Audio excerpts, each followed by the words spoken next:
What's up, everybody? Welcome back to the PFF NFL show for Week 3's Rookie Review. Myself, Trevor Sikkema, here with Jon Ledyard from the Audibles and Analytics Substack, the Audibles and Analytics podcast, the Read Optional podcast. He's all over the place doing everything that he possibly can now that we got him PFF Ultimate and he gets to be as efficient as he's ever been with watching tape. John, how are we doing today, my friend? I'm excited for this rookie show. This is going to be a lot of fun.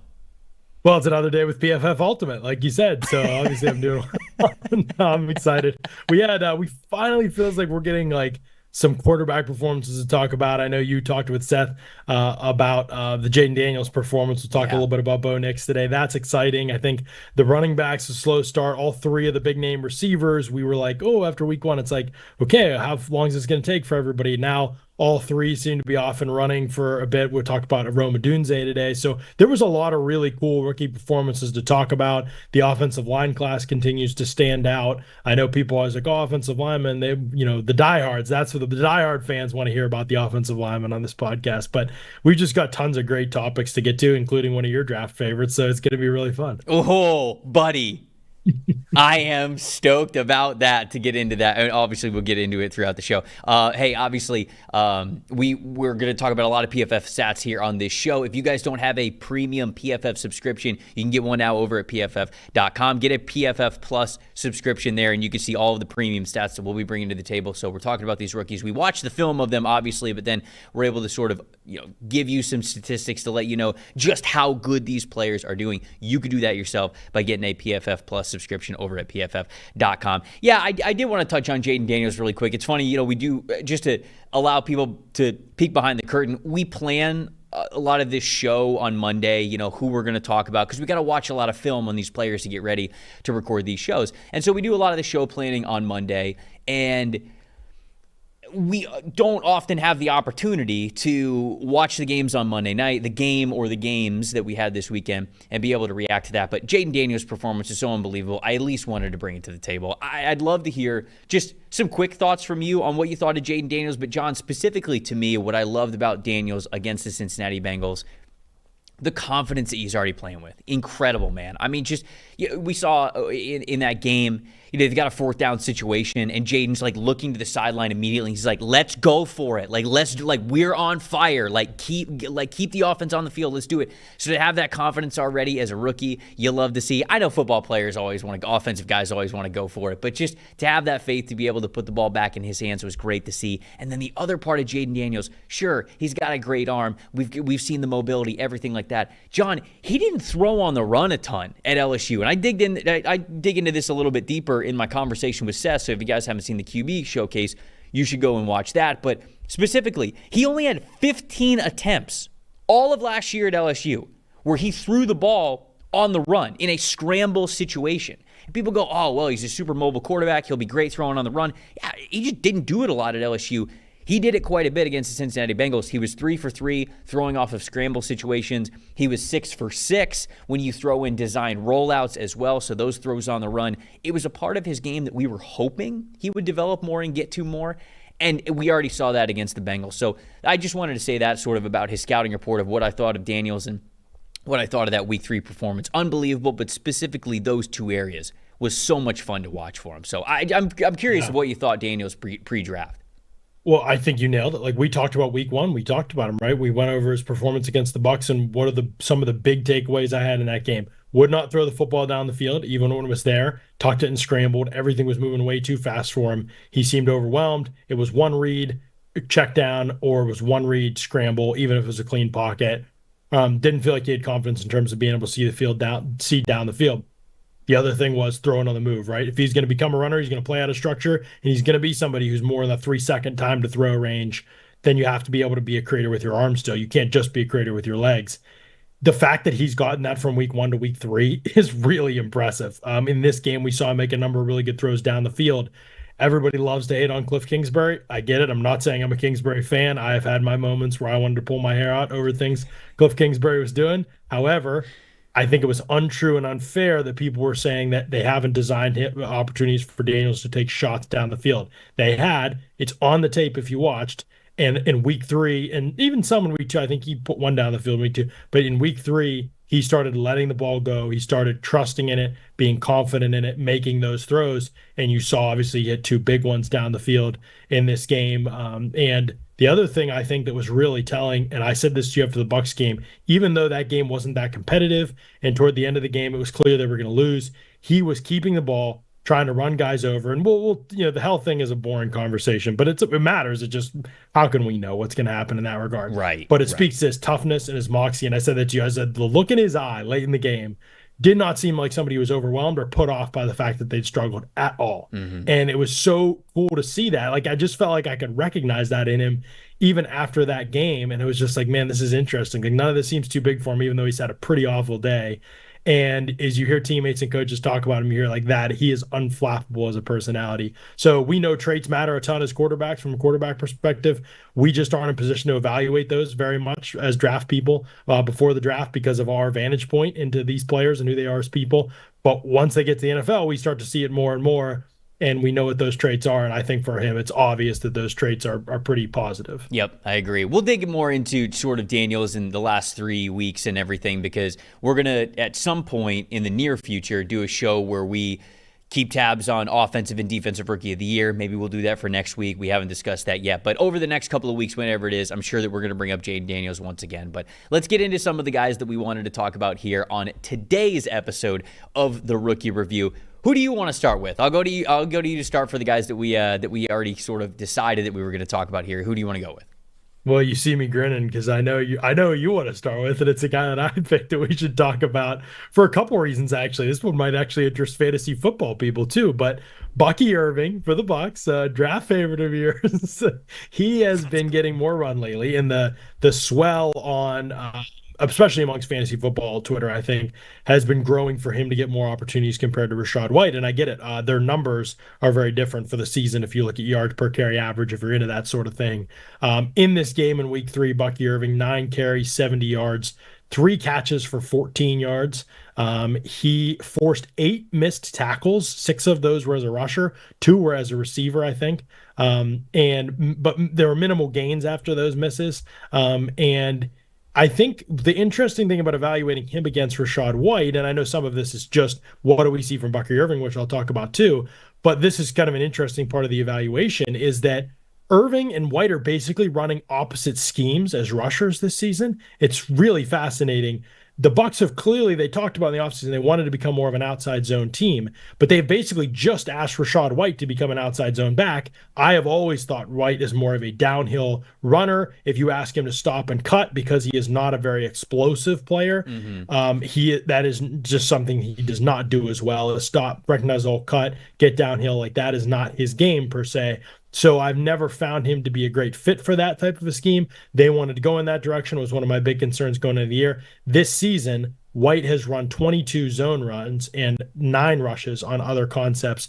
Bucky Irving, 7 zone runs and 18 runs on other concepts. So they're basically flipped right now in terms of how they're being used. It's both of their strengths, I think, to be able to run more of a gap power type of oriented system.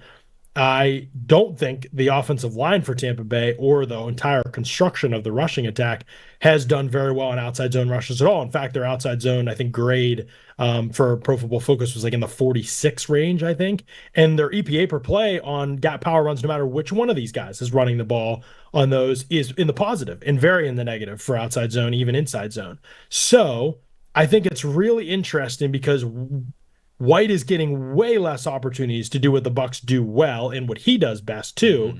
And Irving is getting a lot of those opportunities. Irving's also gotten like 2 kind of trick play runs this year that have accounted for a big chunk of his yardage. Right. So there is, on the surface, a lot of indication that Irving is the better player and Irving should get more opportunities. And I'm not saying those things are false, because I think we're going to talk about Irving from a traits perspective. I'll let you get into some of what you like with him and I'll respond to that. But in the comparison between the two, there's a ton of missing context. The last thing I'll say is that I think this stat was really interesting. River Wells tweeted this out per Pro Football Reference, but Bucky Irving is second in the league in yards before contact, with 5.2 yards before contact per attempt. So he's not getting touched. And if you watch some of his runs, like they're wide open runways he's running to.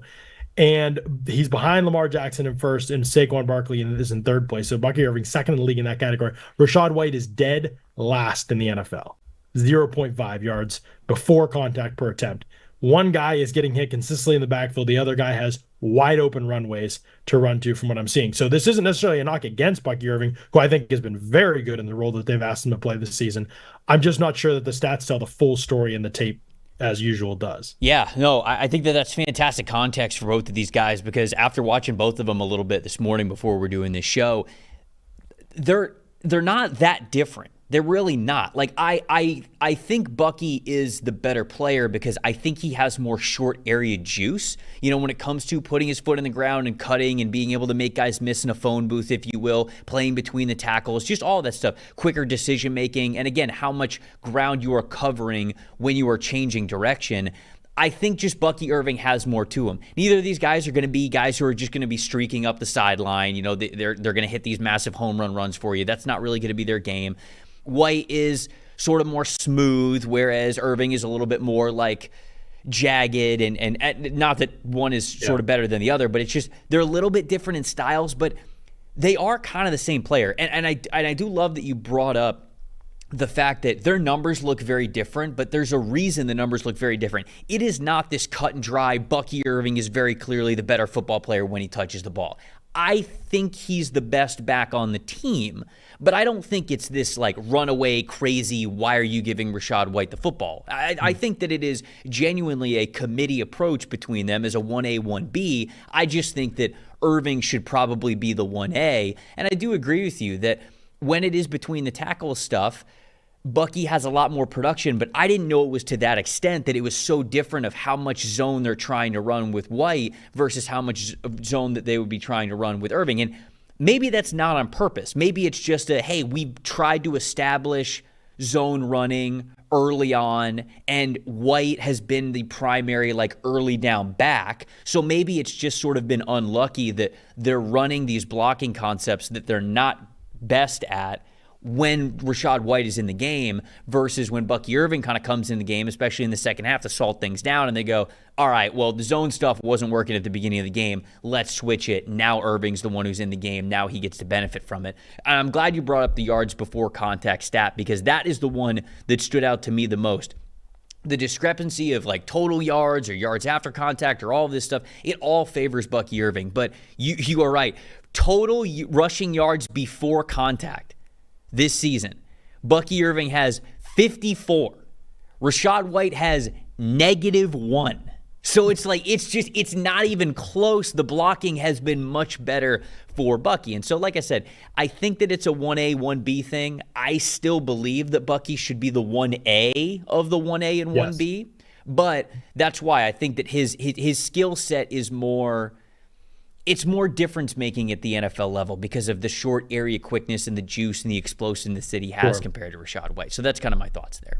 And I think that is totally fair. That's the thing. This is almost a two-part topic, because there is there's a ton of missing context. And if you look at the context and look at the tape, it'll be very hard to argue Rachaad White doesn't get all the yards on tape that Bucky Irving's gotten, given the blocking and the construction of what he's being asked to do compared to what White's getting to do.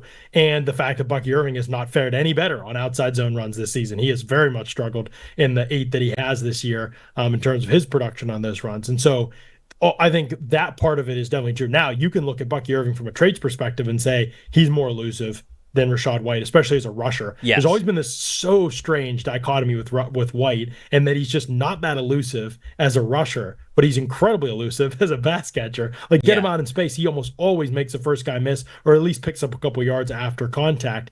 Great receiver, one of the better pass protecting backs in the league, and that is why Todd Bowles said this week that White has played more than Irving.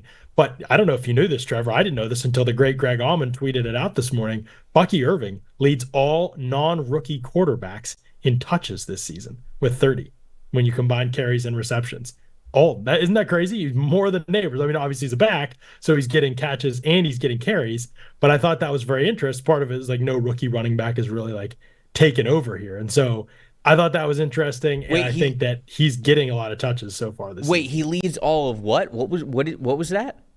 He leads all he's so far this season, he leads all rookie non-quarterbacks Okay. in touches through 3 weeks. Wow. He's ahead of Carson Steele, ahead of Braylon Allen, ahead of Malik Neighbors in Wow. touches overall. So Bucky Irving's actually getting the ball more than any other non-rookie quarterback in the league so far this season, which is pretty funny when you think about it. No real feature rookie back has stepped up so far into that sort of a role with some of the top guys, or at least top guys coming out injured. So there's context there as well. But he is getting a lot of opportunities. He is making people miss, I think. Didn't really do much after his missed tackles the other day, and part of that was just the rhythm of the game, some of the way things were when the Broncos were flying to the football, some good things. But I think you can believe from a trade space perspective, Bucky Irving's a better pure rusher than Rachaad White.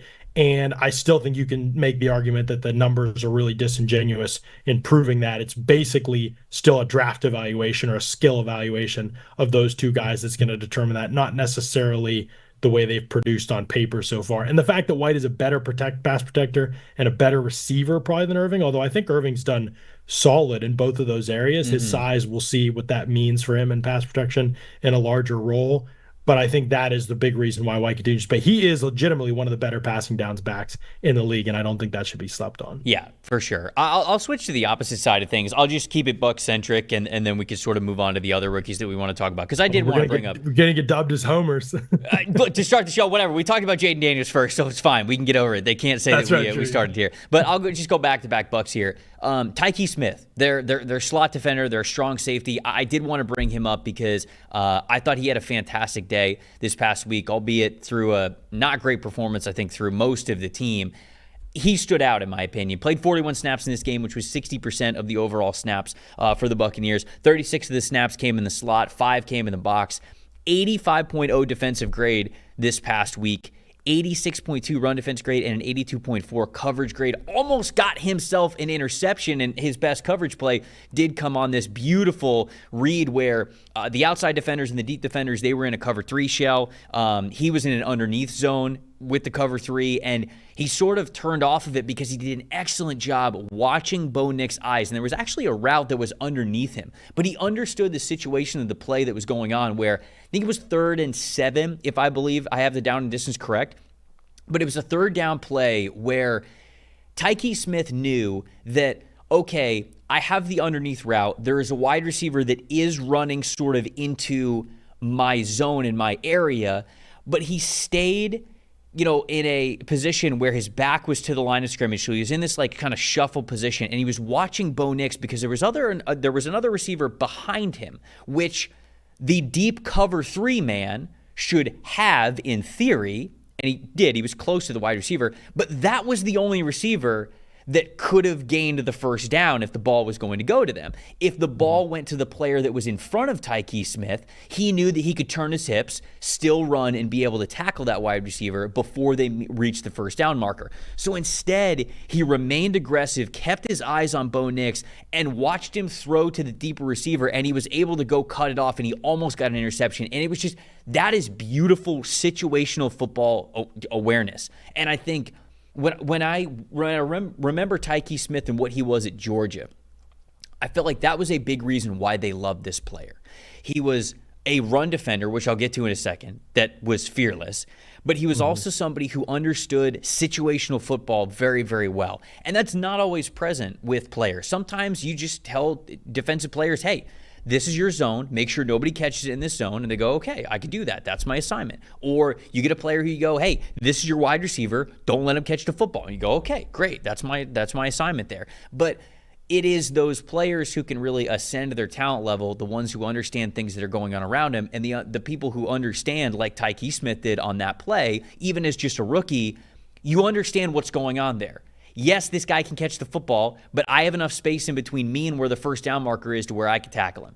I'd rather stay aggressive and potentially cut off the only pass that could be a first down here, and he does so beautifully. So to see that as a 3rd game rookie was a really, really, really good sign for him to be a consistent slot defender for them moving forward. And then the other point I wanted to bring up is you don't get on the field for the Georgia Bulldogs on defense if you can't defend the run.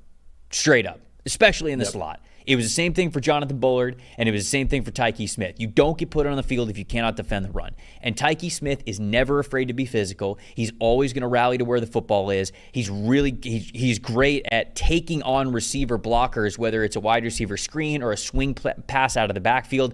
He is blowing up wide receivers that might be in front of him to try to make an impact on that football. And so, first and foremost, he is that great run defender, and he showed it with a great run defense grade this past week. But then also that awareness in coverage, like that's when you know you got a good one. And Smith, okay, if you got him one-on-one with one of the better receivers in the NFL in the slot, does he have the lateral quickness and overall athleticism to maybe keep up with them going up the seam or a vertical route? No, he might struggle a little bit there, and that's okay because he does so many of the other things really well, especially for a defender that you play closer to the line of scrimmage. So was really impressed with what Tykee Smith was able to do, and he was, to me, one of the few bright spots on the day for that Bucs defense. Yeah, it's kind of funny after a disappointing Bucks game that we're talking about 2 Bucks rookies, but they have just had one of the most active classes of all the rookies so far. I mean, they've had a ton of these guys playing major snaps. And so at some point it is like, oh, we just need to get to this team because they've got so many guys. I was texting you about the Giants last night. I was like, they've just had a ton of guys playing compared to these other teams. Right. Some of these teams lean on rookies earlier on more often than others do. And I think that Tykee Smith is a great example of a player. I love Tykee Smith pre-draft. Thought he was really slept on. Thought it was an awesome pick. And he's basically stepped in and been everything I hoped that he would be. Everything that you want from a run defender perspective. And keep in mind, Trevor, we call it run defense, but honestly, when you play slot corner, it's really sort of a hybrid role because you're playing sort of a pseudo linebacker role, and you are expected to do things in the flats and off the edge as a run defender.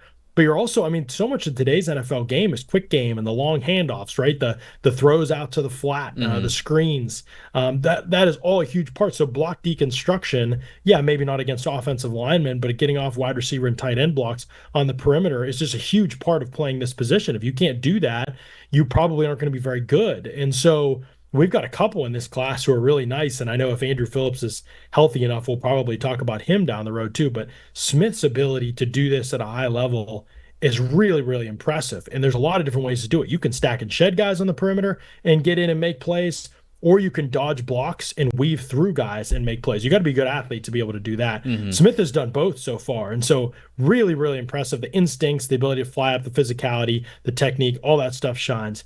You talked about his zone eyes and gave a great description of what was absolutely his best play in the game. His zone eyes are so good, Trevor, and it's one of the reasons why I loved him as a prospect. He just knows where the ball is. He knows where the routes around him are developing. He's a very smart, high IQ player, and he's going to get some turnovers because of it. He made a great play the week before against Detroit. You're reading Goff's eyes, dropping underneath and being able to contest the ball, along with, I think it was Whitehead in the corner of the end zone to help break up what would have been a touchdown. So he's been outstanding. The thing is the question you mentioned, what kind of a man coverage guy is he? That will determine if you're like a tier 1 Brian Branch level nickel player or if you're more of a tier 2 type. But I feel really confident already in him being like a really plus starter in the NFL for a long time. And the only question is he a good enough athlete and good enough technically in man coverage from the slot to be able to do that at a high level too over time? And so we'll see, but couldn't be a more encouraging start for him to his career. Yeah, it was a joy to watch his film. Anybody out there who's a big film junkie, especially with slot defenders, go watch what Tykee Smith is doing. I think that's a really good example of somebody who can come into the NFL and play a really tough position that you mentioned. It's like a hybrid position. A lot is asked of you as a slot defender. I think that, we don't think this is much, but certainly when slot wide receivers and creativity for slot receivers just overall was increasing in the NFL over the last couple of years, I think a lot of people just thought, your nickel corner is just your third best corner on the team. It's just whoever your third best corner is. That's not how it is anymore. You have to now draft slot defenders as like primary defenders in a almost completely separate role. So how he's been playing it. Until we outlaw too high coverages, Trevor, the nickels and everything underneath is going to be really important. So. And it's coming soon, brother. We got to get these too high safeties out of here, get back to real football, which is no defense. Yeah, oh my gosh, I'm going to throw up. All right, we got a couple more rookies that I want to get to, certainly. But the best part of football season is always checking about the post-game stats, right? Which wide receiver scored the most touchdowns, which quarterbacks threw for more or less yards. If you think you can pick who will do what before kickoff, Then play Pick 6 from DraftKings, an official daily fantasy partner of the NFL. Download the DraftKings Pick 6 app now. Select between 2 to 6 players and just choose if they will have more or less of a single stat. That's it. And for the first time, Pick 6 players, you can check this out. New customers, they bet $5 on a Pick 6 set. They get 50 in Pick 6 credits for free. It's easy, man. You can set up a lot of different matchups here. We were just talking about Josh Allen not too long ago, and it's like, oh, man, Josh Allen, he's out here playing like an absolute world beater. Well, if you look at a matchup with the Bills and you say, hey, they're going to score a lot of touchdowns this week, like it feels like they have every single week, put some cheddar on the line. Win some free money. There you go. Download the DraftKings new Pick 6 app now and use promo code PFF. That's promo code PFF for new customers to play and get $5 on your first Pick 6 set.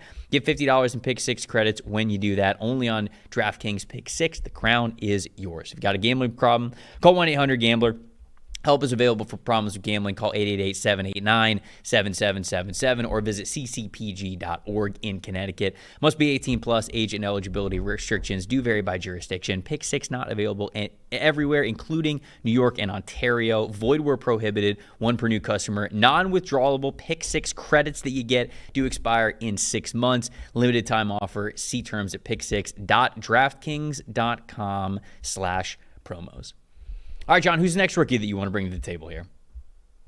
Well, I think we should probably talk a little bit about Joe Alt and his performance so far. Not this season really, because I know you and Ollie talked about him week 1, and he was so good. He was good in that game against Max Crosby, and this one was a little bit of a struggle for him. And I think I came away from watching him against T.J. Watt, which was a matchup that got a lot of buzz going into it. It was like, how are we going to see how he did? We saw how he did against Max Crosby. Now he's got T.J. Watt. And I felt no worse about Alt, despite the fact that he had a pretty tough day at the office. I thought he was really good. And I don't think in this game necessarily it showed up all that much. But when you watch how Watt won, it was like, well, yep, you're going to get beat against a guy who perfectly times up the snap and jumps off the ball the way that he did in this game. Like, it is hard to combat that other than maybe improve your timing a little bit. I was texting with Brandon Thorne about it, a friend of ours who obviously is an O-line expert, and he was just like, I think maybe he can get off the ball a little bit quicker. I do think sometimes with Alt, his pass sets end up sort of his own thing rather than like a true 45 set or a true vertical set. But I'm very worried to criticize that because he's played so much and is such a good player that like perhaps he's found things that work for him and it just maybe didn't against Watt. And I think it did for a lot of ways against Crosby, but Watt's wide alignments maybe threw off some of that footwork. I think he can gain more ground in his first step against those alignments, but I'm really nitpicking, and I really had to like watch closely to see like what would I critique about this. The thing was, in this game, he actually hardly ever went against Watt one-on-one. I know everybody was looking forward to that. I counted when I went through and kind of charted, I had 4 reps that were true pass sets where it was him and Watt one-on-one without chip help. And now they matched up probably 14 times in the game maybe, but he had chip help all the time. Tight end would block Watt. Watt would have to get past that guy. Then he engaged Alt, and the ball came out too. I mean, this was, I think in this game, Chargers quarterbacks were 2.65 seconds was the time to throw. So the ball was not sitting in there. Ball was coming out consistently.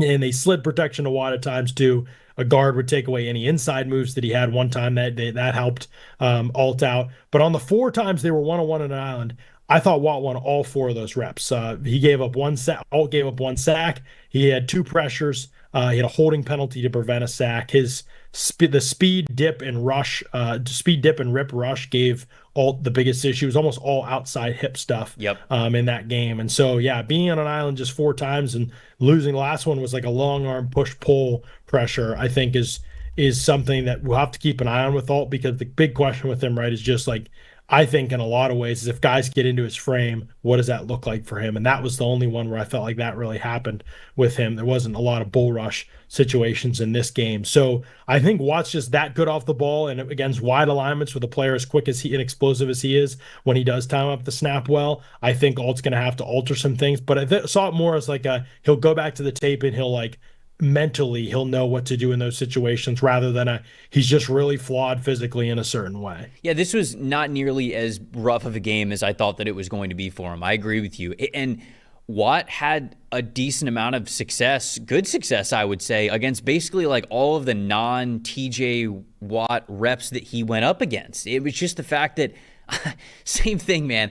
I'm watching these TJ Watt reps, and there were so many times that I would have to just like click the frame back and forth. I'm like, is he offsides? Like, is he going early here? And he's not. It's just TJ Watt, a future first ballot Hall of Famer, is just nobody figures out snap counts better than TJ Watt entirely. And he not only does he figure the snap count out, but like even before he hasn't figured it out yet, he's looking at the ball, and the second that thing barely moves from the center's hands, he takes off. He is off. And I think this was much less of a, Joe Alt, not a great game, and much more of a, all right, this is what it's like to go up against a top-tier pass rusher in the NFL who was game planning for exactly the ways to beat you. I don't mean to take anything away from Max Crosby, but Crosby's going up against Alt when there's no NFL tape on him, nothing like that. You know TJ Watt was able to watch Joe Alt over the last couple of weeks.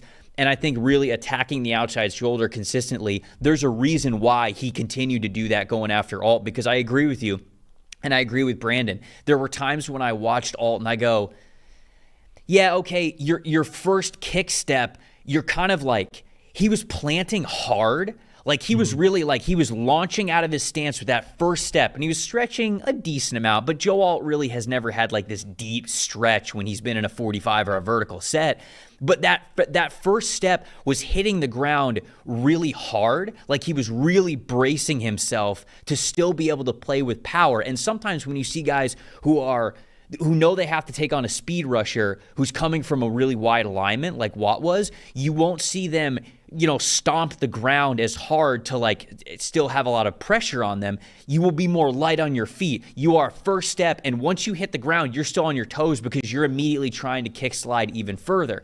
Alt didn't really do that, so I thought to myself, okay, maybe you could play a little bit lighter on your toes, but honestly, it was just a tip of the cap. I don't know how many right tackles would have been able to stop TJ Watt with how he had the snap count timed last week and just how quickly he gets off the ball and how quickly he is just into the shoulder and the arm comes up for the rip. I mean, he is either drawing a penalty or he is getting around you. He's just that good. He's just too good for it. The one takeaway that I actually had about this matchup is a bit of an issue that I had with Alt when I was grading him as a prospect is he does have a little bit of a tendency to be a waist bender and to kind of get a lot of his weight onto his toes when he is facing guys who win the arm length battle against him. And he sort of has to lean further to get his arms into a position to lock onto the players. And TJ Watt, I just looked this up, his arm length percentile was like 88th percentile. And so that last rep that you talked about that he lost, that sort of full extension, little push-pull that TJ Watt was able to do, the reason why he's able to execute that as well as he is, in my opinion, is because Watt was a little too ahead of his skis. He had too much weight on his toes. Therefore, that made it very easy for Watt to pull him on the push-pull and get him to the side and get him off balance. So that is a little thing to monitor about Joe Alt moving forward, is something I saw at Notre Dame that Watt was able to attack, just having longer arms and forcing Watt to kind of bend the waist and lose a little bit of balance and power that normally you'd have in your hamstrings and your butt and your lower back if you're able to sit back a little bit further when you have those longer arms. So just something to mention. And yeah, the best way to improve that as a pass protector is to get really good with your hands and savvy with your hands. So when guys try to reach you, you're knocking their hands down, you're swatting them aside, you're getting guys off balance. And that isn't something Alt necessarily has done a ton of yet. So that is a key point of his development for sure, and pretty common point of development for young tackles. I think that concern shows up in the run game too at times with him. Just he will step into a block, but he will not necessarily protect his frame all the time, or he'll get outreached at the point of attack. I think he needs to be just a little more sudden and urgent with his hand usage. He is awesome in space. He's going to be a really good puller. Like, all those things are definitely going to be true about him. But when you ask him to move somebody off the line of scrimmage, I think as a single block, I think that is going to be something that needs to develop over time with him. he have that game-changing power aspect to his game, and the violence in his hands, can that be more of a calling card for him? Because the baseline skill set is so good, you already know he's going to be like a plus starter. The question is he going to be an elite all-pro type of player? And to me, those are the things that he'll need to do better in order to reach that level. I'll keep it in the trenches with my pick. I'll keep the continuity going here. It was Bucks in the first segment. Now we're doing trenches in the second segment. Laiatu Latu, the pass rusher from the Indianapolis Colts. He was my edge one in this past draft class because of just a karate master that he was with his hands and having an unreal pass rush plan at UCLA over the past couple of years. It yielded one of the highest pass rush win percentages that we had in the FBS over the last 2 years, and even over the last couple of years combined as well. This past week was his best week against the Chicago Bears. In weeks 1 and 2, Latu 63 overall grade with just a 64.7 pass rush grade. This past week in week 3, though, 85.0 overall grade, a 78.1 pass rush grade, and had that little move around the edge where he was able to get his hand up and into the throwing motion of Caleb Williams to knock that ball away. You know, when I'm watching Latu, one thing that kind of stands out to me a little bit, I think they've asked him to gain some weight. He looks bigger than what he was when he was at UCLA. And I think right now it looks like he's carrying some unnecessary weight on him. But John, you know, as the fitness influencer individual you are, you know that, when you're gaining muscle and you want to get a little bit bigger, you got to go through the bulk and cut, right? Like that's the strategy that you got to have. Dirty bulk. Yeah. The dirty bulk. Yeah. So I think that I this is just from me watching. I don't know. I haven't asked anybody about this, but Latu looks a little bigger, and I wonder if they've asked him to put on some more weight to get stronger. Because in particular, when I went back and I watched some of his week 1 and week 2 film, it kind of looked like he wasn't ready for NFL strength. Not that he was terrible, but even tight ends. There were tight ends that they play, like in the Houston game, for example, where he was getting one-on-one controlled by some of these tight ends, and I just don't think he was used to or ready for the power and strength level that the NFL was going to bring to him. So I wonder if that was something that they talked about in the summer, and they're kind of having him gain a little bit of weight to put on a little bit more muscle to handle that strength a little bit better, because that was the area where I saw him struggle the most in week 1 and week 2. He still struggled with that a little bit in week 3, but he was able to at least display those pass rushing moves. The flashes of hand moves and what he's able to do as a pass rusher to stay clean, those were there in week 3. But my overall thoughts from him was, you saw glimpses of what we saw from him at UCLA, but to me, he is still adjusting to the strength and the speed of the NFL game. So there's still some positives in there, but to me, the film checks out to why he's been so quiet, if you want to call it that, to start the season 3 games into his career, because I think he is still acclimating to that strength level specifically at the NFL. How good of a pro he is going to come down to how much he buys into being a team concept defender, in my opinion. He was the ultimate freelance dominator in college. Yeah. Like, he played his own way and he did his own thing. And he was so good at it. And he was so disruptive. He would ruin entire games by playing the way that he played. It was unbelievable to watch. The only question I had with him coming out was, is he ever going to be able to buy into like a full role as a team concept player in the NFL? He's such a good pass rusher, I think, with his hands. And you talk about his plan of attack, things like that. Just the bag that he has. He can win inside, outside. He can go through you. He drove Braxton Jones back into Caleb Williams' lap a bunch of times.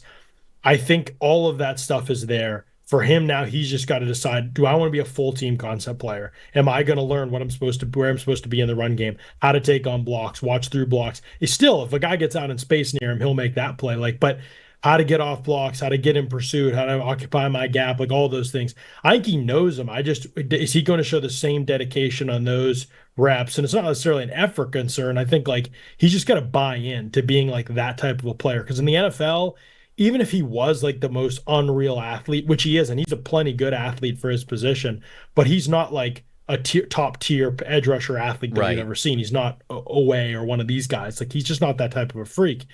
I think he really has to buy into being, if he's going to be everything that he can be as a pro and really convince coaches that he deserves to be out there in all situations, he's got to buy into everything that from a team defender standpoint buys into. when he gets the opportunity to just go, right? When it's third and long, long and late downs, Hmm. you can almost sense the relaxed nature about how he plays in Yeah. those situations, even in the NFL, because it's right in his wheelhouse. Like he's just ready to play. And so I think those reps are great. And you see all the rush stuff that we talked about in this game, the ability to corner, that cross chop is deadly. He's still got the power move. He tried to spin in this game. I think the ball came out, but it might have hit if it had held a second longer, the ball.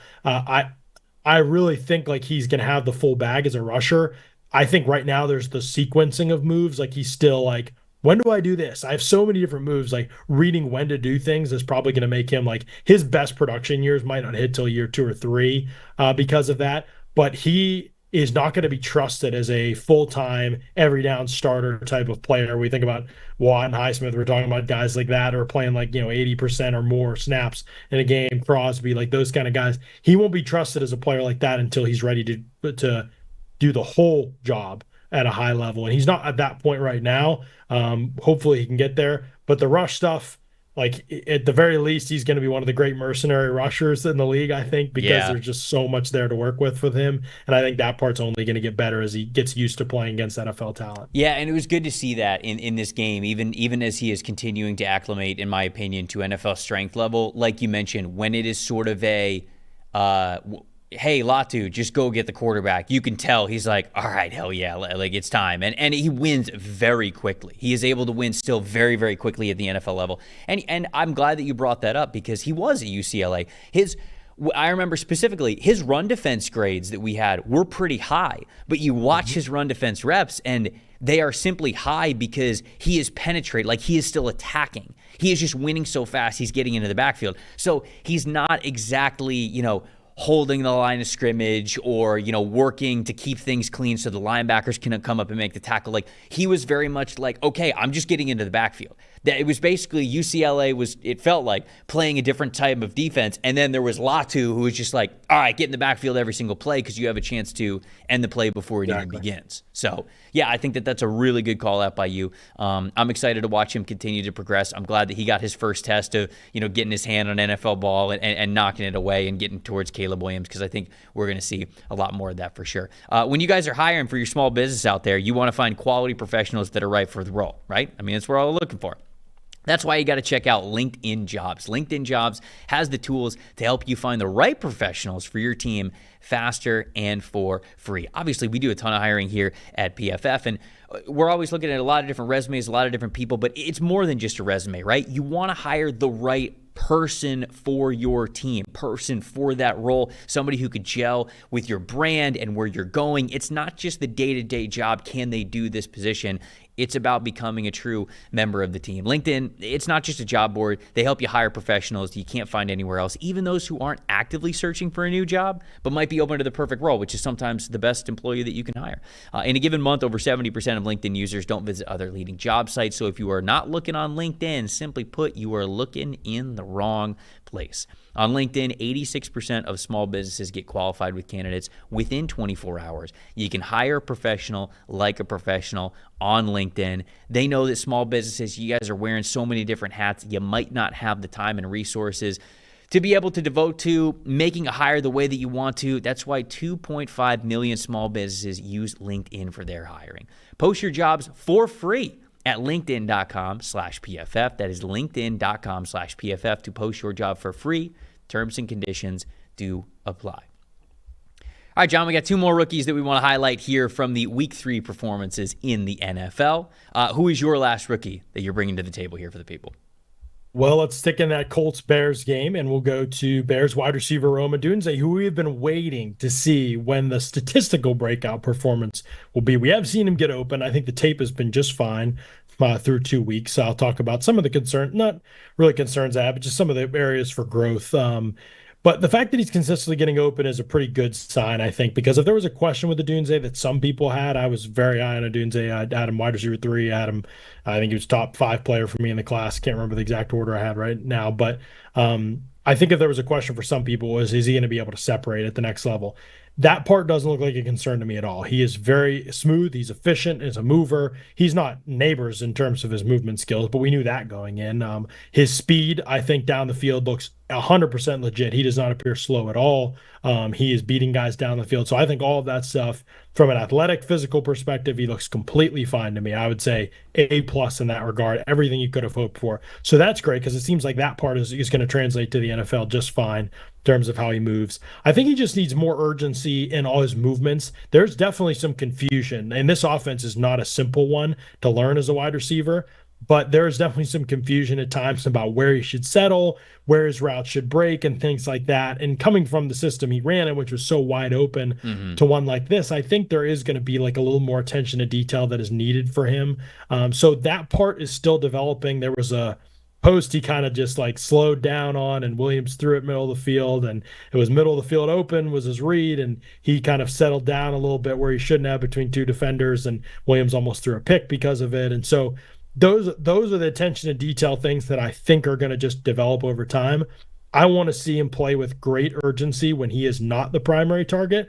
Not something I thought I'd say about Rome Odunze, and I'm not saying it's an effort. Maybe it's awareness. Maybe it's he played 91 snaps in this game, so this is pretty hard to do when you're gassed. But there's a lot of times where he's the clear out guy and he's moving sort of at half speed, but still, 6 catches, 11 targets, 112 yards in this game, had a touchdown. 2 out of 3 in contested catch situations really stands out because we hadn't seen him make a true contested catch yet since he'd been in the league. And so this was the opportunity in this game to be able to do that. There was some elite ball tracking in this game. There was a motion play where he went in motion across the formation, got out into a vertical route, basically like a wheel route, and tracked the ball over his shoulder, fended off contact down the field to make that play. Great big play down the field. He blew by the cornerback. I don't remember if it was Kenny Moore or somebody else on a slot fade. He avoided the contact beautifully in his stem to kind of dance around the guy, and the ball was just overthrown by 5 yards. Wide open touchdown. He would have put him up over closer to 150, I think, for this game. And so he is open quite a bit. Simple stop route in the game. I thought Odunze was wide open. Caleb threw way wide of him, and he reached out and just snagged the ball full extension away from his frame, like on a short route. The ball's coming fast, and just to snag the ball like that, you shows the ball skills again.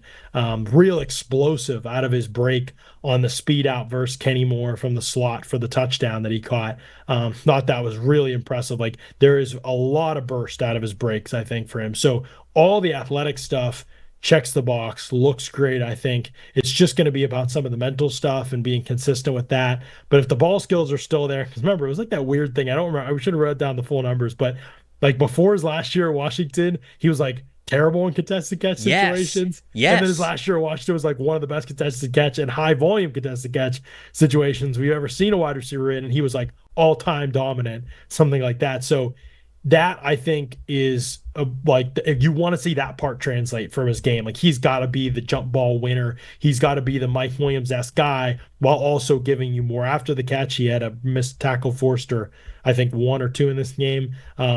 And so I think those things, if they can all adjust, he can be like a better version of a Mike Williams type of player. He already looks more explosive than a Williams type of player, but if he continues to be 2 or 3, his one other contested catch, he just straight up posted up the corner and just caught the ball with a guy on his back. And it was just like, it was like a curl route at the sticks, and he just knew where the sticks were, broke, caught the ball, guy over his back, tossed the guy off his back, picked up the first down. And it was like, okay, yeah, we need him to play like a big boy. You know what I mean? Like he's got to play like the 6'4" big guy that he is. Yeah. And if he does that, I think the fact that he can do the little receiver things well for such a big guy is going to make him a really, really good pro. Yeah, you are basically reading off exactly what my scouting report was of him going into the 2023 college football season before the draft. And it was, okay, you have this bigger, taller receiver listed at 6'4", 215 pounds. And a lot of people are like, oh, like, look how well he moves for a big man. And it's like, okay, you are right. He obviously moves very well for a player of his size. But he also, prior to the 2023 season, he didn't give you the big guy prerequisite stuff, right? He didn't give you, if you were trying to get the calculus, like he didn't give you like the pre-algebra, algebra 1 stuff, which is the, getting off of press coverage with strength, being able to make contested catches. Because I have the numbers right here while you were talking, I was looking them up. in contested catch situations. His first year at Washington, 2021, so he's a true freshman, so understandable, but he caught 1 of 6 his true freshman year. His sophomore year, he caught 3 of 12. And then his final year, he caught 17 of 24. So like you said, like the volume just exploded, and so did the rate in which he was catching the football. It was 16.7% contested catch percentage in his first year, 25 the next year, and you really want contested catches to be, it's different for every receiver, but like certainly for a big receiver, something between like 40, 60%, right? At least. Like that's kind of what you were shooting for there. If you get above 60%, I mean, that's incredible. But if you get below 40%, it's like, all right, you're a jump ball contested catch receiver and you can't make contested catches. That final year that he was at Washington in 2023, 70.8% of his contested catches were caught. So it was a part of his game that you finally saw, and it's something that, in my opinion, really rounded out his scouting report. So it is good to see that is still living in the NFL because, when I went back and I watched his stuff from this past weekend, you do see a lot of the flashes. You see a lot of the movement skills. The player that was guarding him on that, pseudo wheel route kind of a thing was actually Nick Cross, the safety, and I thought it was a great play call because they motioned him from one side of the line of scrimmage to the other, and in doing so, they got Cross to have to come down and sort of meet him while Odunze was already in motion as the ball was snapped. So now you have Cross coming down one way, and Odunze was going horizontally the other. The ball was snapped, and now Cross has got to try to keep up with him going the opposite direction of which he was coming down to match him. It was just a really great play call, really good throw, really great catch, and a big play there by the Bears. But I agree with you. I thought I saw a lot of really great, encouraging stuff from Odunze, and it's just something where you see a little bit of inexperience with him, like we see with a lot of these rookies. But I thought it was a encouraging performance there from Rome Odunze. Last player that I want to talk about before we get out of here is Bo Nix. Oh, going back to the Bucs game. Wow, look at these homers. No, but really, I want to point out Bo Nix because I thought he had a fantastic day. Now, we talked in the review show on Monday, myself and Dalton, about how Evan Winters from A to Z Sports pointed out just how much Sean Payton has Todd Bowles' number. He is 7-0 against Todd Bowles in the regular season and has basically just cooked them every single time that they've gone up against each other, whether it was Sean Payton's time with the Saints or now with the Broncos. And so obviously Bo Nix playing with a lot of confidence. I think Sean Payton having confidence going up against Todd Bowles goes into this, but Nix played well, man. I thought that this was a very, very solid game for Bo Nix. 2 big-time throws, 1 turnover-worthy play, a 78.1 adjusted completion percentage. 0 sacks taken despite 6 pressures, which I loved from Nix because I feel like, we talk all the time about our sacks, an offensive line stat. Are they a quarterback stat? I definitely feel like it could be both. It's situational, but to have 6 pressures and 0 sacks on the day, I feel like a panicking Bo Nix would not have had that number be 0. So he was operating very confidently, I think, from the jump. That first drive, he saw the Bucs were in press coverage, cover 1, and he had an immediate throw for it. He threw it right over the top of Zion McCollum for a big gain, and it was a throw that, it was a challenging throw where I remember watching it from the end zone angle. Nix hikes the football. He notices that it's in cover 1, so there's only one single high safety in the middle of the field. The corners are up there in press, and he hikes the ball, and he stares at the safety. I can't remember who was playing safety in the middle of the field for this play, but he stares at the safety. He even glances a little bit to the left just to hold the safety for a second. Then he immediately turns back to the right. Boom, over the top. Beautiful breadbasket throw. That's a good one there. And then the next drive, when the Bucs went, the press man coverage thing didn't really work on that first drive. Let's switch it up. Well, then they were playing off coverage cover 3 looks, and Nix was just taking them underneath. He knew exactly where to go. He was very confident with it. I was also very encouraged with how he was using his mobility, which is a big selling point of his during his scouting report, is how it was underrated, how well he was able to move. He could escape the pocket. He obviously had the rushing touchdown, which was big for them. And I thought that he was pretty good throwing on the run in this game too. So it was a great building block game for Bo Nix, who really struggled, I think, through the first 2 weeks of the season. It was nice to see him have a confident game where you could tell he's able to sort of put those struggles from week 1 and week 2 behind him and allow him to put his best foot forward. That's a confident quarterback, somebody who is confident in their own abilities. And that is good to see because you figured it would be a struggle in year one for Bo Nix in this Denver Broncos offense. But as long as he doesn't get too down on himself and really doubt himself, you can still see good performances like we saw against Tampa Bay.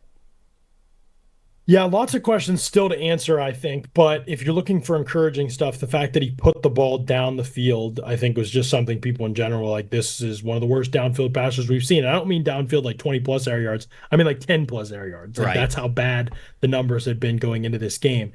And definitely most of this stuff was still underneath, still very uncontested, open stuff underneath, getting the ball out. But I did think that there was definite improvement. He hit the throws that he made down the field. He showed a willingness to go there with the football, which I think was encouraging. The athleticism, too. That's just a really big part of his game. He is a very good athlete. Got away from Anthony Nelson on that sack and made a scramble play happen. I think he's a really good athlete. I think he's okay playing out of structure and being creative. To me, that raises the ceiling for what a quarterback can be when they're capable of being that way. So those are like the encouraging, like I'm buying into the upside things. The things we didn't really learn in this game, he's still like the intermediate area of the field is just like completely off limits to him. Like he just doesn't throw there at all. Like he doesn't look there at all. He is so quick to go underneath. And the Bucs were happy to oblige him in this game. One of the worst defensive schemes in response to what a player likes to do that we've seen. And this is the criticism with Bulls and why we always come back to it is just like, with Jared Goff stuff we talked about, like, oh, they did this stuff so well, great game plan against Jared Goff. Thing is that they just do what they do as the Bucs, and Sean Payton banks on that. And so knowing that the Bucs are going to spend 60+% of this game in cover 3 and quarters defense, and you're going to have everything that Bo Nix wants, right? The left and right flat are available. Let it fly. Like, I will go underneath all day. Right. And so he just went underneath. And because the Bucs couldn't create the negative plays, right? I think he had 2 turnover-worthy plays in this game. I don't think they didn't pick off either. No, the Bucs didn't have any turnovers off him in this game. I think those things, the fact that the Bucs had no pressures, no sacks in this game, Bulls defense relies on getting those things. So they've got to catch those picks. They've got to get a sack. They've got to get pressure. They couldn't get pressure all game on him. He had just 10 dropbacks where he was under pressure out of the 40 dropbacks in this game. He wasn't very good on those dropbacks as a passer, but they let him also get out of the pocket and scramble in a couple of those situations, which hurt them. And so the Bucs really did everything you could to give the blueprint for how this current version of Bo Nix wins games. And then he hit the 2 balls down the field, I think, which were big, and he didn't make the mistakes. I mean, he did have a couple of plays where he put the ball in harm's way, but he wasn't hurt on any of the mistakes. He didn't take sacks. So that was big in this game too. And I wrote that as one of my positives for him last week. Even though the game against Pittsburgh was so rough, he didn't take a lot of bad sacks, I felt like, despite the fact that he was under pressure some in that game. So there are definitely traits to hang your hat on with Bo Nix. The Bucs made it simpler for him than other teams probably will in this game. Right. But I think you're still banking on the fact that the arm looks fine, the physical tools look fine, athletically looks good. Like, those are all the things. The building blocks do seem to actually be there and not be a figment of Sean Payton's imagination. The question is whether everything else can come together. Yeah, he didn't have to do the hard stuff to get to the easy stuff, right? The Bucs just presented him the easy stuff. And so I don't think it will be that easy for him moving forward, but I do think that this is certainly his best game. You mentioned, I think he's navigating the pocket decently well. He's not taking a lot of unnecessary sacks. And it's just little building block stuff, right? I mean, young quarterbacks, especially when you throw them out there right away, you've just got to be able to see the little building blocks. It's going to take time. It could take seasons for these players. And Nix is somebody who I just hope the confidence stays up, because I think certainly towards we get to the second half of the season, you know, I hope that he is the best version of what he has been in that year, and he's able to attack the middle of the field a little bit more, able to attack deep down the field a little bit more, because I think he brings a lot of fun things to the game of football, especially when you throw in the mobility. But he's got to be able to attack the hard stuff again, like make the big boy NFL throws in order to get to more of that easy stuff. You were totally right. Go follow all of Jon's fantastic work over at the Audibles Analytics Substack. You can also listen to his podcast, the Audibles Analytics Podcast, and the Read Optional Podcast, which you do both of those with Ollie, correct? Like, I'm saying the Read Optional is just Ollie and I. We go on Tuesdays and Thursdays, and we take turns breaking down each conference. So this week we'll be on the NFC. We'll look at 8 teams on Tuesday, 8 teams on Thursday, and that is a podcast that'll come out at least twice, sometimes 3 times a week. And then the other podcasts I do are under the Audibles and Analytics Substack, the Ins No Ball podcast, which is a Steelers show that I do once a week, and and the Bucks Edition podcast, where I talk about the Tampa Bay Buccaneers team that I used to cover, you used to cover once a week as well. And so that is kind of like what the show breakdown looks like. Then there's lots of written content. I put up rookie notes on a bunch of the rookies we talked about today that I have notes that I've taken, and then other guys too that I watch throughout the week. And usually 9 or 10 rookies I review and put those up on Friday. I've got written reports on certain games that go up, film notes and things like that. So that's basically the gist of what I do over there. So if you love anything that you just heard, especially the rookie review stuff, if you really enjoy this show, go check out the rest of Jon's work over at all the Audibles and Analytics Substack. Appreciate everybody watching and listening. We're going to be right here to review the rookies' week 4 performances. Maybe we'll get into some offensive and defensive rookie of the year front runners. We'll see. We'll talk about it. That time. We'll give it to you eventually. Might be coming next week. You guys will just have to tune in to find out. I'm Trevor Sikkema. That's Jon Ledyard. Thanks so much for watching the PFF NFL show. We'll see you guys next week.